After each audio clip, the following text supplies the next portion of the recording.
John O'Shea is on the line. Take a quick listen to this. 15 years. Goals. And John O'Shea can finish it here. That's lovely. It's Manchester United's night at Highbury. Is that the goal that confirms that Arsenal will not be retaining their title and that Manchester United will race Chelsea to the wire?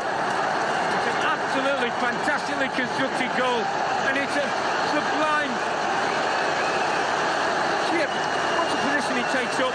I'm only guessing no man's land again, but he's got it all to do on his left foot, John O'Shea. Wondered if he was going to go round the keeper. He stands it up. Unbelievable precision. This boy's supposed to be a centre-half, they say. But he scored at the weekend, and he's obviously got a taste for it. It's a fantastic finish. John O'Shea could play for another 15 years and never score a better goal. John O'Shea, good morning to you. The cheek of that commentator at the end there. Was he right? Oh, good morning, boys. Was he right? Possibly, yeah. I thought he did you a disservice, I have to say, in the initial commentary where he said it was a lovely goal. It was an unbelievable goal. No, look, it was. I was fortunate. I'd made the run, and the manager had told me just to come on and sit and hold in midfield. But obviously, I took a bit of a chance, and thankfully missed our goal. A little flick inside, and I was able to tuck it away. But 15 years ago, wow. Good memories. It's incredible, isn't it, Jay? Almost to the day as well. How quickly, I mean, I don't know how much of that you can recall or what your head is like for remembering specific moments in games, but you had obviously, as you say, it was clear from the footage that you made your mind up that you wanted to get into the space and no better man to play in, as you mentioned. How quickly in your head did you know, because the keeper had come off a little bit off his line, how quickly in your head after you received the ball do you know that's what I'm going to do here? Yeah, well, look, that's the thing, because of the angle, and you're generally thinking a lot, certain keepers come out and rush. Try and rush you to obviously put you off, but I'd honestly done a few of them in training, probably two or three weeks beforehand, because different times in the sessions we do little things like that, just on the angle as well, because and as well how keepers rush out, just little things and stuff like that. So the odd time when I joined in with the midfielders and attackers doing a bit of finishing, I had done a couple, but it was only in training. So to do it in a game like that, when obviously the incident that happened in the tunnel beforehand and stuff like that, you know, it was, and at that time the games against Arsenal were really, really intense, proper games. So nice to finish a game off like that. And you've swept it across the full distance, I suppose, of the goal. Was that the intention? I think it nestles in the inside of the side netting. Was that the intention, to give yourself the full capacity to get the ball up and down, or was it let's just get it over his head here? No, let's just get it over. And I think then I wish the camera had a pan down a little bit. I was obviously trying to do an awful Eric Cantona impersonation, you know, with the hands out. But it just looked like awful shock on my face. And but everyone telling me, you must have thought you were offside, were you? But like that's the thing, like we were kind of jokingly saying that you'd gone full Cantona, not only with the goal but with the celebration as well, because as you say, it's a very tight shot and you can only see the face, so you actually were trying to replicate Cantona in a celebration at that moment. Well, in my head I was, not in anyone else's head. No, look, as I said, you remember, not at a split moment where you just think, okay, I'll just stand still here, and then everyone was that far away from me, standing still, and I thought, best move here. I best move quick, and then eventually the lads came over to me. Where were you for the tunnel incident? Were you in the tunnel? Yeah, but obviously I didn't start that night, but I'd just come on. I just up the back. So if you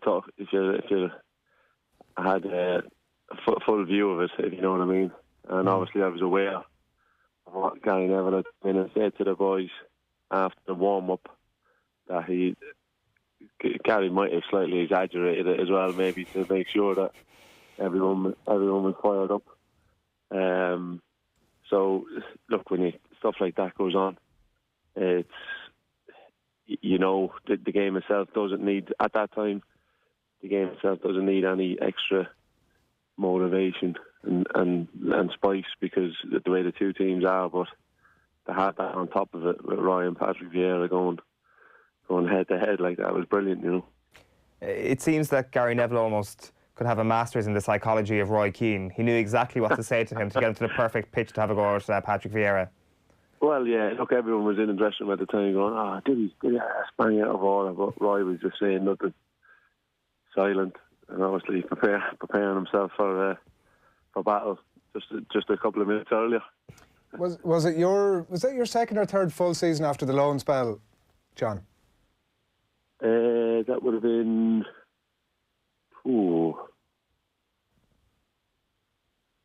second or third. Good question. Yeah, I'm not sure. It might have been. I'm not sure. It might have been your second. Was it 04? Was it 04, 05? 04, 05, yeah. Yeah, it would have been my kind of second. Yeah. 02, 03, I got my first Premier League title, so work it out for one. Yeah. So, like the reason I'm asking is that, so you mentioned a bit earlier on, Alex Ferguson asks you to go out and play that role. You come on around the hour, that sort of sitting midfield role, and then you decide, actually, do you know what? I'm going to have a bit of a run at this. What, like, in terms of your thought process at that time, because I can't imagine like going against the instructions of a manager like Alex Ferguson is something that players are doing that often. What are you thinking in terms of the instructions at that stage? That would be in obviously when the other team say had possession. The manager always encouraged their own individual abilities, shall we say, skills and ideas. And it was Heinze who was bombing down the left, and he'd skipped away from a lunging tackle. So I just thought, right, we got a bit of a break here, and managed just to make the run. Yeah. And I was actually probably thinking in my head, I'll create someone a bit of space. And little did I know I was creating my own bit of space. But it was a great baller in the corner. Oh, it was beautiful from Scholesy, you know. So to be able to get the touch and finish, it was nice. Your position was pretty uncertain at that point, was it? Like you've been shifted around a fair bit, and maybe you didn't know, or the manager wasn't fully sure where you were going to land at that point. Is that fair enough to say? But yeah, look, possibly. When you're thinking of the competition we had at the time in the squad was fierce, you know. So the manager had trusted me to do the job anywhere across the back four, and obviously in holding midfield in European games as well. So no, it was a big asset to me. People would always ask that about the versatility and stuff, but I tell you, if being involved in first team coaching now, if we could have lots more players like that, it'd make the job a lot easier. Yeah, I'm sure we're going to get on to the first team coaching. Just one last thing for me on this encounter. Just watching the full thing back this week, John, there's kind of a sense of nostalgia, kind of a melancholic nostalgia to the whole thing. The kind of sight of yesteryear that was Patrick Vieira and Roy Keane going up against one another, but then kind of the inkling that something special was about to happen for Manchester United after that again, because obviously Cristiano Ronaldo was starting to come into his own around that season, scoring 2 goals. Like, did you realise at the time just how special it was that this might be the end of the great rivalry between those two individuals and these two behemoths of clubs? Yeah, you're obviously getting the feeling that there's more. Chelsea were obviously coming, challenging.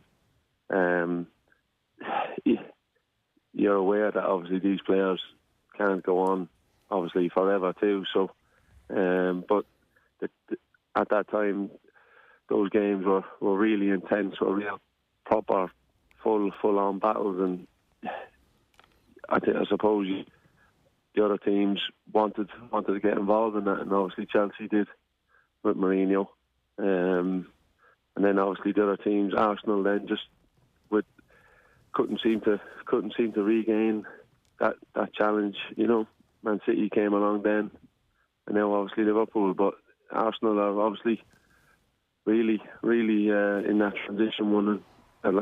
Since Wenger, they've struggled, and now Arteta, he seems to be starting a new chance for Arsenal, but they've a long way to go because the others have, especially Man City and Liverpool, have got so far ahead at the moment. Yeah, I just wanted to get a bit of a sense from you, John, about United at the minute.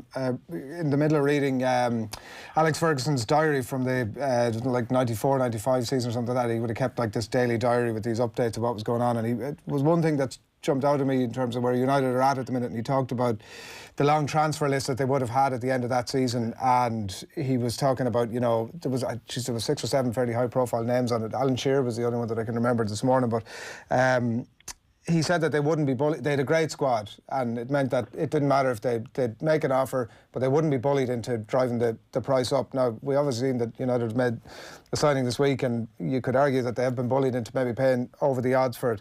But how important is it for United to be seen, to be capturing those players in the first instance, but to be seen to be doing that as well, to almost hammer home that position, that tradition that United have been one of the top clubs in the world? Yeah, well, I think that's where you'd look at the marketing power and the financial power that they have, the muscle that they have, that they've created over that dominant period, that they have to be able to sustain that. And then obviously it's on the stock market, etc. So they have to be seen to be going after these best players if they can get them. Obviously, great clubs know that, obviously, the financial power they have. So now, and you look at the owners of certain clubs now, you look at the Leicester situation, for example, when they had to pay so much for Harry Maguire.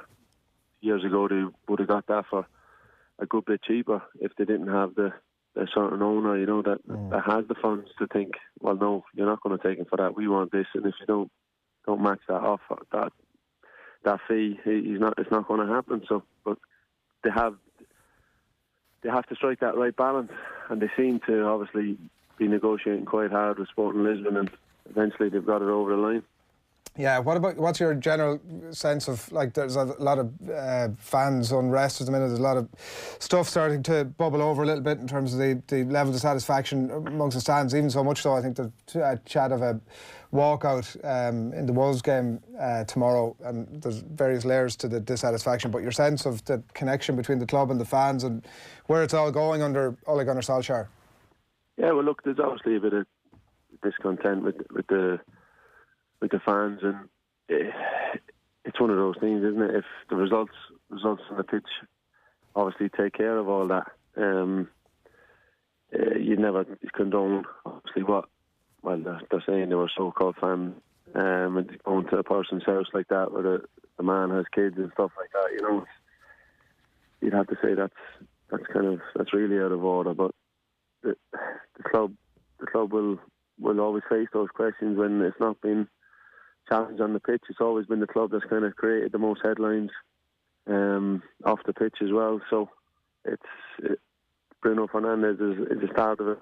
It could be, looks like they're obviously trying to get that backup striker in today. If they can get that across the line, it'll help. But when you're missing probably your two most, Rashford, Pogba, McTominay's really come on, obviously. When you're missing those boys at the minute, it's going to add to the pressure.